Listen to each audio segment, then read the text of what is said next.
오늘 함께 보실 하나님의 말씀은 디모데후서 2장 22절에서 26절 말씀입니다. 디모데후서 2장 22절에서 26절 말씀.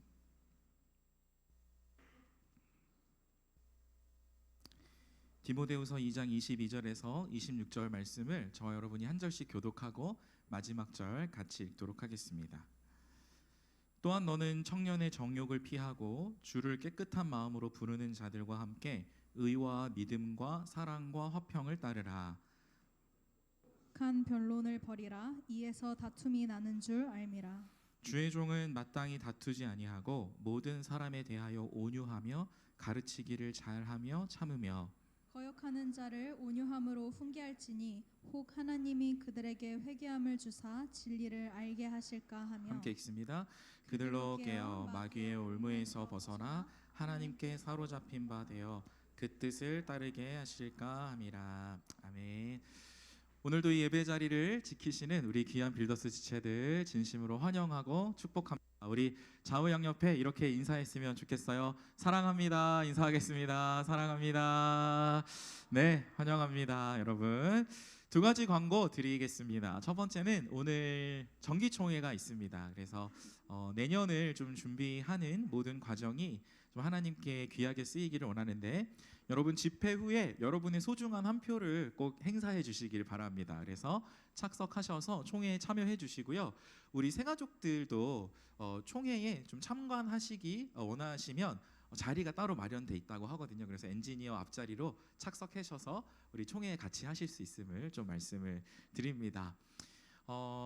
그리고 더불어서 이제 내년을 준비하면서 우리 리더 모집도 오늘부터 시작이 돼요. 그래서 빌더스 리더 모집 여러분의 순장님들 통해서 또 학생의 광고를 통해서 링크가 전해질 텐데 내년을 또 함께 섬기고 싶어 하시는 우리 모든 지체들의 많은 지원을 부탁드리고요.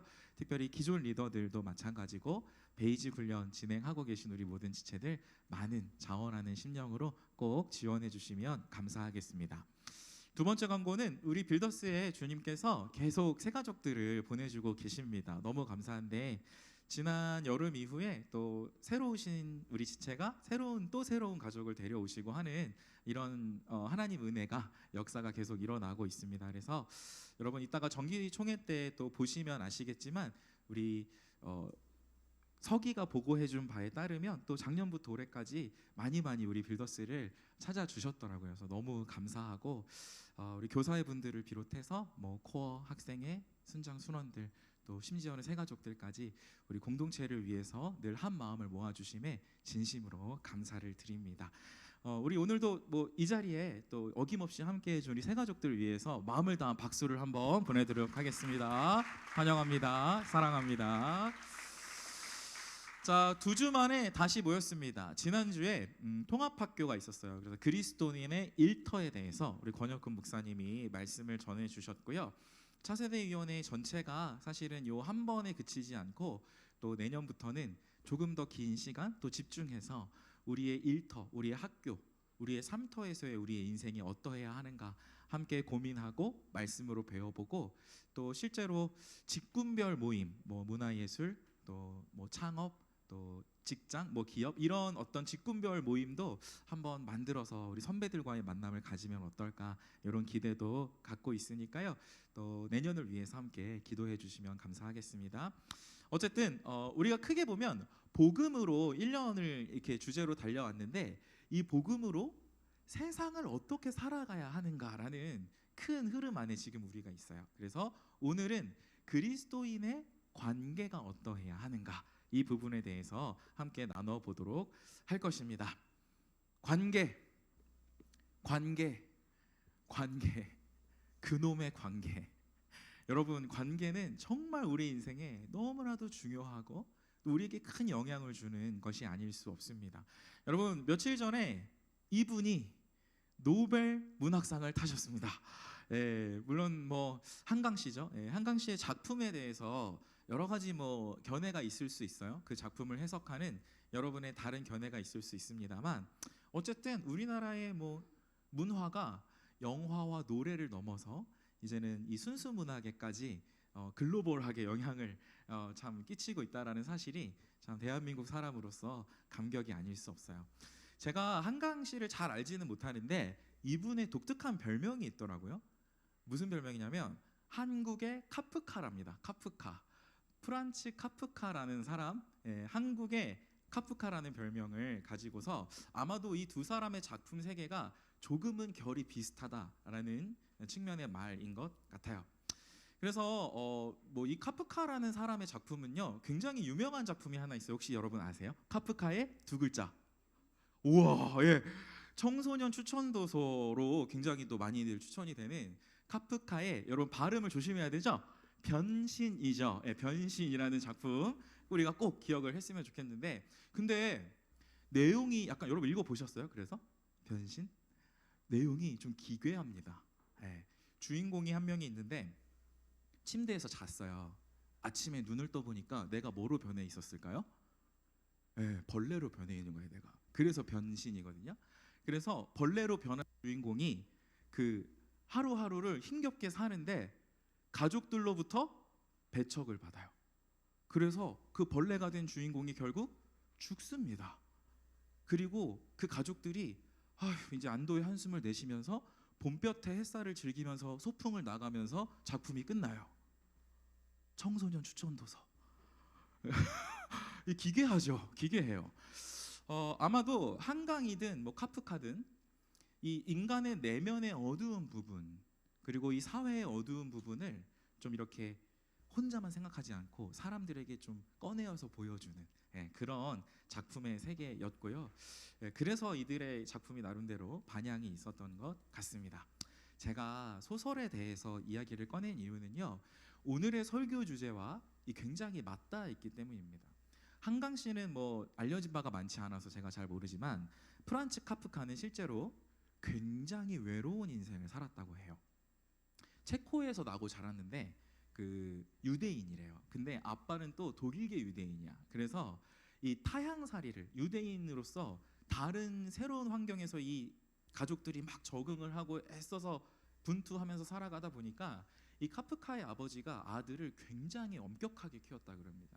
네, 엄격한 게 그냥 엄격이 아니고 정말 집요하게 굉장히 폭압적으로 이 아들을 대했나 봐요.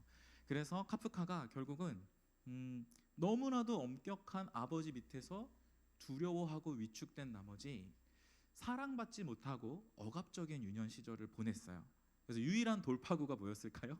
혼자 집안에 들어앉아가지고 책을 읽고, 그죠? 글을 쓰고 했었던 이 문학의 세계에 빠지는 것이 이 사람의 돌파구였고, 그래서 그런 것이 영향이 있었는지 이 작품 세계가 조금 어둡습니다. 인간의 무력감이라든지 부조리한 현실이라든지 이런 소재들이 이 카프카의 작품의 중심을 차지하게 됐어요. 사랑하는 빌더스 여러분, 관계는요 우리 인생에 이렇게나 중요합니다. 내가 가장 가까이서 어떤 부모님을 만나고 어떤 가족들과 시간을 보내왔는가, 그에 따라서 한 사람의 미래에 굉장히 큰 영향을 줍니다. 또 내가 어떤 사람과 친구 관계를 맺고 어떤 이성과 연애를 하고 어떤 배우자와 결혼을 하느냐에 따라서 우리 인생 자체가 달라집니다. 교회 공동체도 마찬가지죠, 여러분. 사람은 혼자 살 수 없고요. 또 서로 관계를 맺으면서 사랑을 주고 받는 교회 공동체로 하나님이 우리를 부르셨는데, 이 공동체가 얼마나 성숙하고 건강하느냐에 따라서 우리 신앙생활, 나아가서 우리 인생의 퀄리티가 굉장히 달라질 수 있기 때문에, 그래서 우리는 관계, 굉장히 신중하고 지혜롭게 관계를 맺어가야 해요. 오늘 우리는 디모데후서 말씀과 또 성경의 몇 가지 구절을 좀 참조해 가면서 우리가 그리스도인이라면 이렇게나 중요한 대인 관계를 어떻게 지혜롭게 맺어가야 할 것인가, 그 답을 좀 찾아보고자 합니다. 여러분, 우리 학교나 뭐 직장도 마찬가지고요. 또 우리 대인 관계도 그 관계 안에서, 여러분, 지지난주 제가 설교 말씀드렸는데 모든 학교와 직장과 우리 관계 안에서 하나님이 선교하고 계십니다. 하나님이 당신의 뜻을 세우시고요, 목적을 이루시기를 원하는데 우리의 학교에서의 삶, 직장에서의 삶, 또 우리가 맺는 관계 속에서 하나님이 그 일을 이루어가고 계시고 실제로 당신의 목적대로 이루십니다. 그러니까 우리에게 큰 행복, 때로는 아픈 이런 걸 줄 수 있는 이 중요한 관계 맺음을 여러분 기왕 대인 관계를 맺을 때 하나님의 뜻대로 이미 뜻을 세우고 목적을 세우고 일하고 계신 그 주님의 방법대로 이 대인 관계를 맺어나가는 것이 굉장히 중요합니다. 자, 이제부터 성경이 우리에게 알려주는 이 관계의 지혜를 한번 3가지 정도로 정리를 해보도록 할 테니까 귀를 잘 기울여 주시면 감사하겠습니다. 자, 성경적인 대인 관계 첫 번째는요, 건강한 관계의 시작은 바로 하나님입니다. 우리의 눈에 보이는 대인 관계가 지혜롭고 성숙하고 원활하려면 그 시작점은 하나님과의 관계가 깊어야 하는 거예요. 성경을 같이 읽어봅니다. 디모데후서 2장 22절 시작. 또한 너는 청년의 정욕을 피하고 주를 깨끗한 마음으로 부르는 자들과 함께 의와 믿음과 사랑과 화평을 따르라. 우리 청년들의 대인 관계의 중심을 잡아주는 말씀입니다. 일단 그 시작을 보십시오. 색깔 노란 색깔 보시면 일상에서 내가 욕심, 정욕을 좀 피하고 일상에서 내가 하나님을 좀 깨끗하게 부르는 마음이 있을 때, 다른 말로 하면 하나님과 사랑 주고받는 깊은 관계가 전제될 때, 그때 건강한 나의 대인 관계도 비로소 시작이 된다라는 거예요. 여러분, 요한일서도 이렇게 이야기합니다. 우리에게 굉장히 중요한 말씀을 주고 계신데, 자, 이제부터 2절의 말씀이지만 여기도 이제 대인 관계에 대한 말씀이거든요. 말씀인데 이 사귐의 순서를 한번 보십시오. 같이 파악하면서 한번 읽어봅니다. 자, 우리 다엘 자매가 우리를 위해 한번 3절과 7절 읽어주세요. 우리가 보고 들은 바를 너희에게도 전함은 너희로 우리와 사귐이 있게 하려 함이니 우리의 사귐은 아버지와 그의 아들 예수 그리스도와 더불어 누림이라. 그가 빛 가운데 계신 것 같이 우리도 빛 가운데 행하면 우리가 서로 사귐이 있고 그 아들 예수의 피가 우리를 모든 죄에서 깨끗하게 하실 것이요. 자, 요한이 이 책을 읽는 독자들에게 말씀합니다. 우리가 사귀자, 깊은 사랑의 관계를 맺자, 그게 하나님이 기뻐하시는 관계다라고 하면서 그 전제를 두고 있어요. 우리의 사귐이 있기 전에 먼저 있어야 할 것이 무엇인가? 아버지와 그의 아들 예수 그리스도와 더불어 누리는 하나님과의 관계가 더 먼저 있어야 된다는 거예요. 7절도 보십시오. 빛이신 하나님의 그 빛의 은혜를 좀 누리자. 우리가 사귀면서 대인관계 맺으면서 어둠에 거하지 말고 빛으로 나아가자. 근데 그러려면 먼저 빛 대신 하나님 아버지 예수 그리스도를 믿고 그분과 동행하는 그 관계가 먼저 있어야 된다라는 사실이에요. 정리하면 우리 영적 성장을 이루기 위해서 그 첫 시작은 성숙한 대인관계를 이루기 위해서, 우리 대인관계가 열매 맺고 풍성하기 위해서 그 첫 시작은 하나님 아버지와의 깊은 사귐, 인격적 관계. 자, 베이직 훈련생들 대답해 주세요. 하나님과 인격적인 관계를 맺는 거는 뭐를 주고받는 거다? 하나님과 사랑을 주고받는 거다. 주님과 주고받는 깊은 사랑이 없으면서 내가 다른 사람과 사랑을 누릴 수 있다? 아니에요. 그거는 어불성설입니다. 여러분, 제가 작년 11월에 이제 우리 빌더스에 부임을 했거든요. 사실은 이제 충현교회의 자체도 처음이지만 목회, 흔히 말하는 목회 씬이라고 해야 되나? 목회라는 이 씬에 제가 1년을 통으로 쉬다가 다시 복귀를 했어요. 뭐 여러 가지 사연이 있었지만 좀 재충전하고 쉬는 시간을 가지면서 이제 목사의 일을 하지 않으니까 보은으로 내려갔습니다. 시골 보은, 충북 보은에 내려가서 1년 동안 어디서 일을 했냐면 콘크리트 블록 공장에서 제가 뭐 공장의 물품 재고를 확인하기도 하고, 또 재고 확인한 후에 전산으로 입력하기도 하고, 또 얼마가 매출이 얼마가 나가고 뭐 이런 일들을 했어요. 그리고 또 스마트 스토어, 네이버 스마트 스토어도 이렇게 개설해가지고 공장의 물품을 막 이렇게 열심히 좀 팔아보고 하기도 했습니다.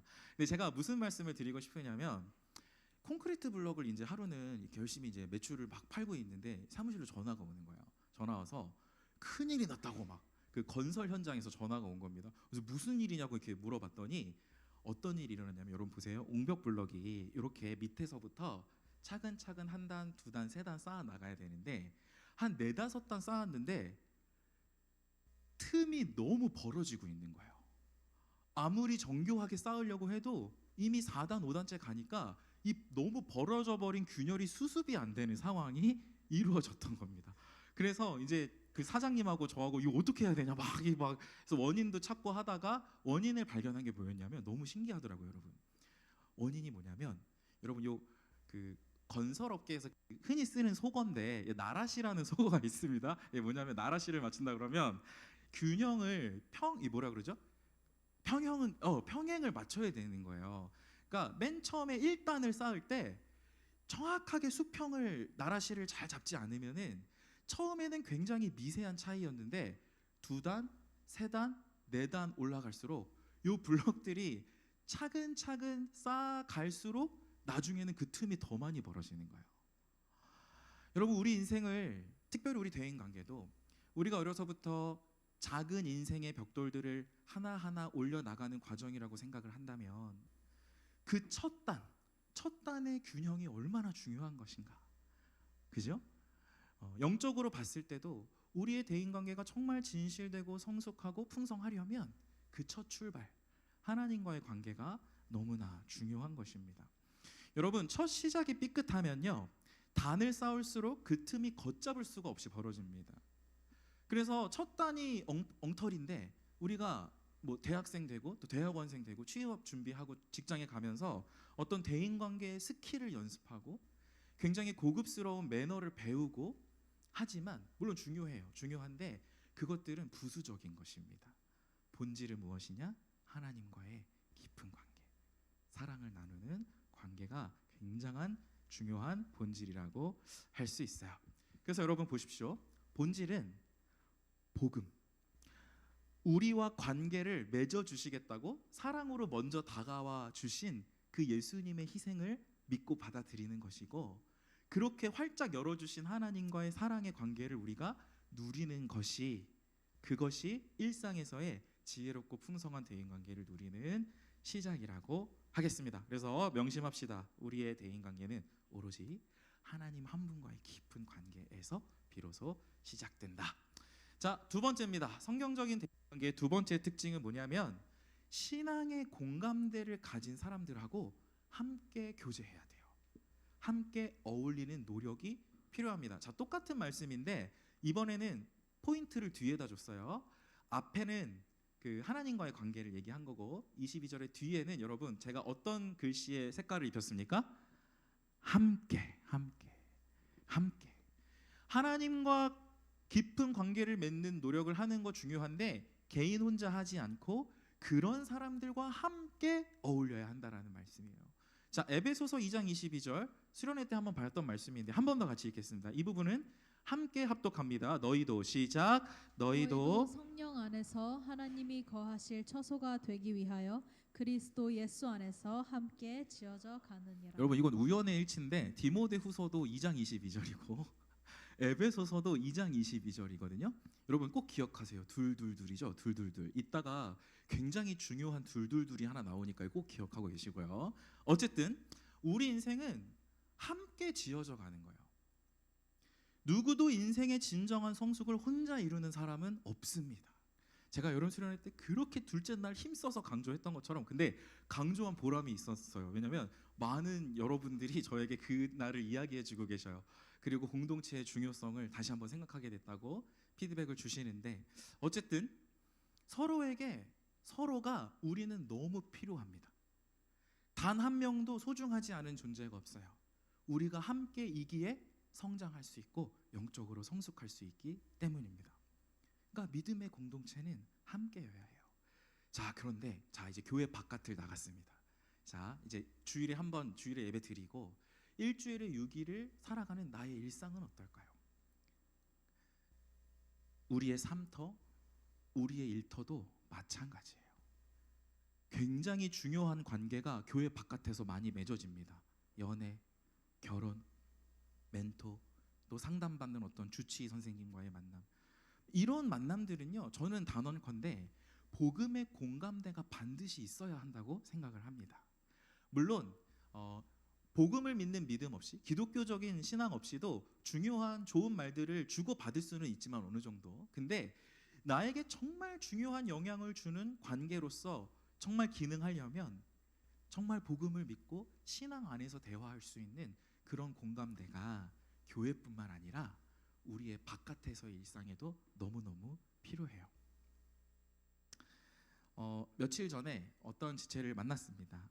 대학생이었는데 일반적인 전공은 아니었어요. 제가 자세히 밝히진 않습니다만, 근데 전공이다 보니까 주변에 유혹이 많다고 하더라고요. 그래서 학교 생활을 하지만 어느 정도의 선은 좀 긋고 깊이 친해지지 않으려는 노력을 하고 있다라고 말을 해줬습니다. 제가 너무 훌륭했습니다. 일단 진짜 좋다, 지혜롭다, 그렇게 좀 칭찬을 해줬고요. 근데 한편은 너무 외롭지는 않았으면 좋겠다고 또 제가 말을 했습니다. 거기서 멈추지 말고 안주하지 말고 조금 더 적극적으로 좀 믿음의 친구들을 찾으면 좋겠다. 신앙적인 공감대를 누가 좀 가지고 있을까? 나의 삶터와 일터에서 나의 성장을 도와주고 나에게 힘을 북돋아주는 그런 친구가 누가 있을지, 선배가 누가 있을지, 그거를 좀 눈을 크게 뜨고 찾아보고 그런 사람들과 함께 또 어울릴 수 있으면 좋겠다라고 말을 한 기억이 납니다. 여러분, 세상은요, 성경이 말하거든요, 전쟁터래요. 세상은 영적 전쟁이 펼쳐지는 공간으로 성경이 말합니다. 그러니까 생각을 해보면 주일에 한 번 이렇게 모이는 우리 빌더스 있잖아요. 이 교회 공동체는 저는 좀 옛날 사람이라 커맨드 센터 같은 느낌이 드는데, 롤을 좋아하는 여러분은 뭐죠? 뭐 넥서스 정도 되는 건가요? 아닌가? 잘 모르겠어요. 어쨌든 그러니까 전초기지 같은 거, 보급소 같은 느낌. 그러니까 전쟁을 막 하다가 피 흘리고 왔어. 너무 힘들어. 세상의 공격과 유혹에. 그러면 또 일주일에 한번 모여서 말씀으로 치료받고 맛있는 영적 음식 많이 먹고 좋은 사람들의 격려를 막 힘을 막 받아갖고 또 전쟁터로 나가는 거야. 그런 게 우리의 빌더스 공동체라면, 여러분 그 외에 6일의 삶은 어떻습니까? 이건 필드예요. 전쟁 필드. 실전입니다. 실전. 치열한 총성이 막 오가고 실제로 총알이 날라오는 그런 곳이 영적으로 보면 우리의 일터와 삶터라고 할 수 있어요. 여러분, 싸움을 같이 싸울 믿음의 친구는 어디든 필요합니다. 이곳 커맨드 센터에서도 당연히 필요하지만 여러분의 그 필드에서도 적은 숫자라도 반드시 전우가 필요해요. 같은 믿음의 공감대를 가지고 함께 마음을 나눌 동료가 있어야 합니다. 그래서 여러분, 기도하면서 좀 찾으십시오. 좀 먼저 다가가시고 좀 마음을 나누시는 그런 지혜가 우리에게 있기를 원합니다. 자, 여러분, 근데 오해하지 말아야 될 것은 제가 지금 여러분에게 드리고 있는 이 말이 세상과 무슨 연을 끊고 속세와 연을 끊고 무슨 수도원 수녀원 같은 삶을 살아라 그런 건 아니에요. 그런 게 아닙니다. 이 세상에서 일상을 살아내야 하는 사명이 우리에게 있고요, 죄와 싸워야 하는 책임이 우리에게 있고요, 하나님의 뜻이, 선교하시는 하나님이니까 그 뜻이 내 안에서 이루어져야 하는 그런 사명이 우리에게 있는 것이죠. 여러분, 그래서 믿음의 동지들과 함께 선교하시는 하나님 손에 딱 붙들려서 그렇게 하나님의 귀한 그 선교하시는 하나님의 사명에 쓰임받는 일상이 되자. 그러려면 믿음의 동지들이 정말 필요하다라는 말씀입니다. 자, 제가 지금 이 시간을 기다렸는데요, 기왕 이야기를 한 김에 연애 이야기를 좀 하겠습니다. 제가 최근 2달 사이에 참 너무 아름답고 박수 쳐주고 싶은 그런 마음의 씨름을 하는 지체들을 2명 만났어요. 사연인즉슨 연애에 대한 고민이었고요. 둘 다 자매였는데 참 신기하게도 2사람의 고민이 굉장히 닮아 있었습니다. 그래서 그 2사람의 결론마저도 굉장히 귀해가지고 제가 참 이 이야기를 들으면서 일단 이 고민 자체, 이 신중한 마음 자체를 먹고 있는 이 모습을 하나님이 너무너무 기뻐하셨겠다라는 생각을 하게 됐습니다. 제가 이야기를 하진 않겠습니다. 그런데 굉장히 신중했고 하나님이 기뻐하실 만한 어떤 자세였어요. 제가 그 친구들과의 만남을 좀 경험하면서 이런 생각이 들었어요. 정말 우리가 왜 이렇게까지, 세상 사람들은 참 그냥 마음 가는 대로 행동하면 되고, 그냥 끌리면 연애하면 되고, 그냥 내가 감정이 이끌리는 대로 기분이 좋은 대로 그렇게 만남을 이어가면 되는데, 왜 우리는 이렇게까지 신중해야 하고 조심해야 하고 그죠? 인내해야 하는 것일까? 저는 이런 말씀을 좀 드리고 싶은 거죠. 연애야말로 하나님 뜻대로 함께 지어져 가야 하는 디딤돌이어야 하는 것입니다. 오늘 에베소서 말씀처럼, 디모데후서 말씀처럼 교회 사람들이 서로 영적 가족으로 공감대가 있어야 하는 것처럼 남자와 여자가 모두 그 신앙의 공감대, 성장의 공감대가 좀 있어야 하고 하나님이 그 관계의 주인이 되실 때 비로소 그 연애가 진짜 가치 있고 풍성하다라는 것이죠. 자, 그래서 진짜 이제 지금 본론이거든요. 이제 제가 기왕 연애 얘기를 시작한 김에 우리 빌더스 공동체 안에서의 연애도 좀 다뤄보도록 하겠습니다. 자, 아까 여러분 그 숫자 제가 이야기 기억나시나요? 디모데후서 그리고 에베소서 뭐였죠? 둘둘둘이었어요. 2가 3개였어요. 여러분 이걸 좀 기억을 해주십시오. 제가 지금 제시하는 이 기준이 여러분과 딱 마음에 맞지 않을 수도 있어요. 근데 이거는 제가 목사로서 그냥 목회적 양심상 그러면 하나님이 기뻐하시는 관계, 하나님과의 관계가 중심이 된 지혜로운 연애는 어떻게 해야 할 것인가를 좀 고민하면서 마침 둘둘둘이어가지고 기억에 잘 남을 것 같아서 한번 가져와 봤거든요. 들어보세요. 우리 중 한 사람이라도 연애를 시작하면 그건 그 사람만의 연애가 아닙니다. 왜냐하면 가족 중에 누구 한 명이 기쁘면 그 가족이 다 기쁜 거고요.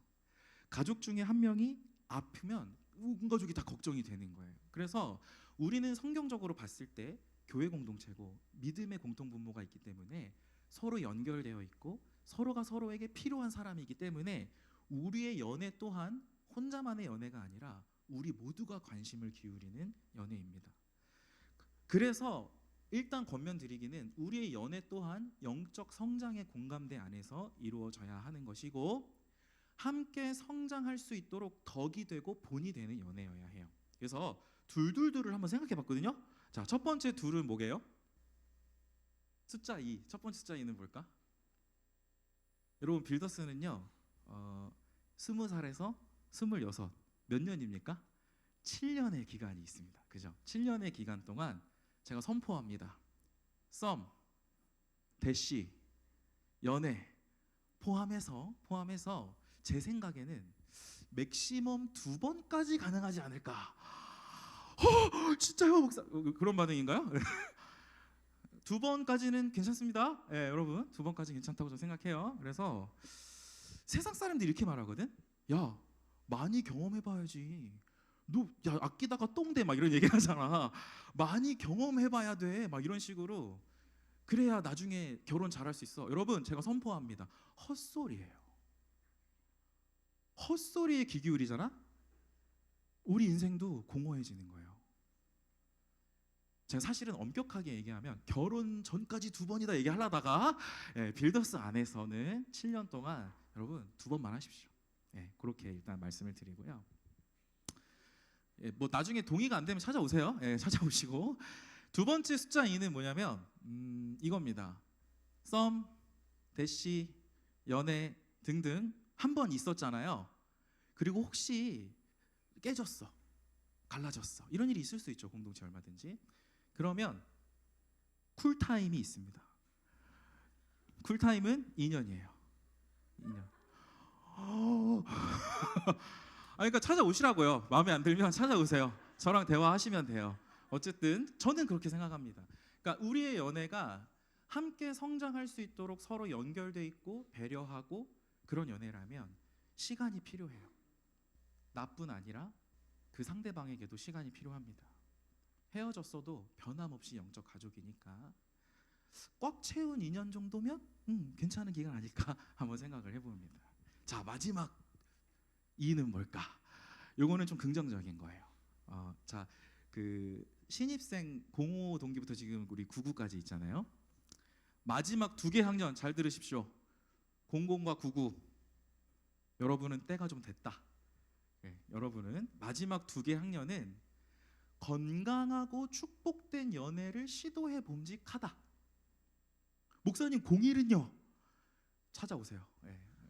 개인적으로 대화합시다. 개인적으로 대화하고 그래서 9900들은 기도하세요. 건강한 만남, 건강한 만남을 위해서 진취적으로 기도해 보시고 막 급할 거 사실 없어요. 급할 건 없고 그냥 건강한 만남이 가능하도록 하나님께 한번 잘 기도해 보시고 찾아보시기도 하시고 그렇게 하시면 될 것 같아요. 그래서 그러면 목사님 05부터 01들은 어떻게 해야 됩니까? 뭐 제가 하지 말라 해도 할 거잖아요, 여러분. 그죠? 알아서 하시는데 근데 천천히 좀 생각하시면 좋을 것 같아요. 왜냐하면 우리 청년의 때는 연애 말고도 내 신앙의 성장에 진짜 도움을 줄 수 있는 요소들이 정말 많거든.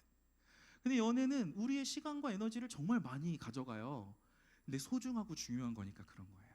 그러니까 소중하고 중요한 거일수록 잘 준비돼서 정말 무르익었을 때 멋지게 누리면 진짜 복된 거야, 그게. 그래서 01 정도까지는 조금 다른 요소, 신앙의 성장에 집중할 수 있는 어떤 요소들에 좀 집중을 하면 좋겠다. 자, 기억하십시오. 둘둘둘 기억나시죠? 잊어버리지 않고 찾아오세요. 대화합시다. 자, 기억하세요. 그래서 우리는 함께 지어져 가는 것입니다. 함께 성장하는 공동체다. 마지막 세 번째, 성경적인 대인관계 세 번째 요소는 매사에 온유로 모든 사람을 대해야 되는 거예요. 온유. 자, 23절에서 25절 함께 조금 길지만 이해하면서 마음에 담으면서 읽어보겠습니다. 시작. 어리석고 무식한 변론을 버리라. 이에서 다툼이 나는 줄 알미라. 주의 좋은 다투지 아니하고 모든 사람에 대하여 온유하며 가르치기를 잘하며 참으며 거역하는 자를 온유함으로 훈계할지니 혹 하나님이 없나요?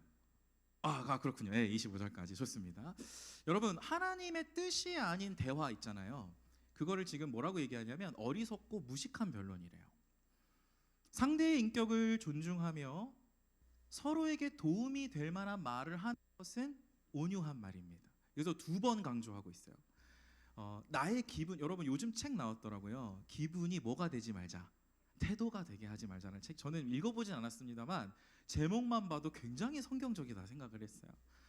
자, 이제 신방 얘기 한번 했으니까 지난 화요일 날 또 어떤 형제를 만났는데 형제가 이제 우리 제가 나이를 말하지 않겠습니다. 근데 이제 빌더스의 중간 이상의 나이거든요. 그래서 먹을 만큼 먹었는데 제가 그 형제를 볼 때마다 너무 귀여워요. 정말 너무 귀엽고 어쩜 이렇게 순수한지. 그래서 근데 이렇게 대화를 하다가 이렇게 질문을 하더라고요. 목사님 혹시 우리 빌더스 청년들이랑 대화할 때 야단도 치고 그러세요? 그렇게 질문하더라고요. 그게 궁금했나 봐요. 근데 저는 그래서 저의 이제 지난 날들을 좀 돌아봤거든요. 빌더스뿐만 아니라 이제 성도들과 대화할 때 어떻게 내가 대화를 했던가. 물론 저도 미숙할 때가 많이 있었습니다. 지금도 여전히 부족함이 많지만, 근데 제가 노력하는 부분은 하나 있어요. 뭘 노력하냐면 아까 그 책 제목이요. 나의 기분이 태도가 되게 하지 말자. 적어도 성도들 앞에서, 그리고 동역자 목회자들 앞에서. 근데 훈계가 필요한 순간이 분명히 있습니다. 성경의 가르침이 지금 이 시간 분명히 선포돼야 할 때가 있거든요. 그때는 제가 F 성향이긴 하지만 모든 감정을 그냥 흘려보내고 정보를 전달해 주려고 노력해요. 그냥 진지하게 알아들을 수 있는 말로 차근차근 조곤조곤 설명하려고 합니다. 가감없이. 하나님 말씀이니까. 그래서 무엇이 중요할까 생각을 해보니까 여러분 이런 거예요. 영적으로 좀 역지사지를 할 수 있다면 우리가 좀 온유한 태도로 서로에게 대할 수 있지 않을까 싶어요. 어떤 역지사지입니까? 교역자에게도 너무 필요하고요. 리더들에게도, 사실 우리 모든 공동체원들에게 너무 필요한 역지사지인데 이런 거예요. 여러분, 화가 날 때 있잖아. 다른 사람이 못마땅하게 막 느껴질 때 있잖아요. 저 사람이 너무 막 마음에 안 들고 막 울부락 푸르락 할 것 같아, 내 마음이. 그때 누구의 마음을 생각해 보면 되냐면 예수님의 마음을 역지사지해 보는 거야. 나의 존재가 예수님 앞에 섰을 때 예수님이 나를 온유하게 대하지 않으셨다면 나 어떻게 됐을까? 예수님께서 나를 딱 바라봤을 때 예수님이 그냥 자기 감정과 기분대로만 나를 대했다면 내가 여기 살아있을 수 있나? 한번 생각해 보는 거예요. 그죠? 그게 우리가 복음이잖아요. 그런 나를 온유하게 사랑하시되 끝까지 사랑하시고 참아주셔서 자기의 사랑받는 백성 삼으신 게 복음이잖아. 예수님이 우리를 온유하게 대하셨기 때문에 저와 여러분이 여기서 구원받은 백성으로 하나님을 마음껏 예배할 수 있는 것이죠. 자, 말씀을 정리합니다. 성경적인 그리스도인의 관계는 첫째, 하나님과의 깊은 관계가 선행되어야 한다. 둘째, 신앙의 공감대를 가진 사람들과 적극적으로 함께 해야 한다. 마지막으로 셋째, 매사에 여러분 두 글자 뭐예요? 온유로 서로를 대하는 것입니다. 이미 복음으로 하나님 당신과 깊이 있는 사귐의 길을 활짝 여셨으니까 거기에 감사하면서 주님과 사랑의 관계를 맺으시면 되고요. 또 이런 복음을 함께 이해하고 믿고 누리고 있는 이 세상에서 죄와 싸워나갈 동료들을 많이 찾으시면 됩니다. 그리고 마지막으로 누굴 만나든지 누구와 대화하든지 온유함으로, 특별히 우리 빌더스 공동체 안에서는 더욱 예수를 닮은 성품으로 서로를 대할 수 있기를 소망해요. 그렇게 노력하는 우리의 모든 관계를 통해서 주님께서 친히 아름다운 인생의 열매 많이 맺으실 줄로 믿습니다. 아멘. 네, 우리 함께 들으신 말씀을 생각하면서 적용하면서 함께 찬양하겠습니다.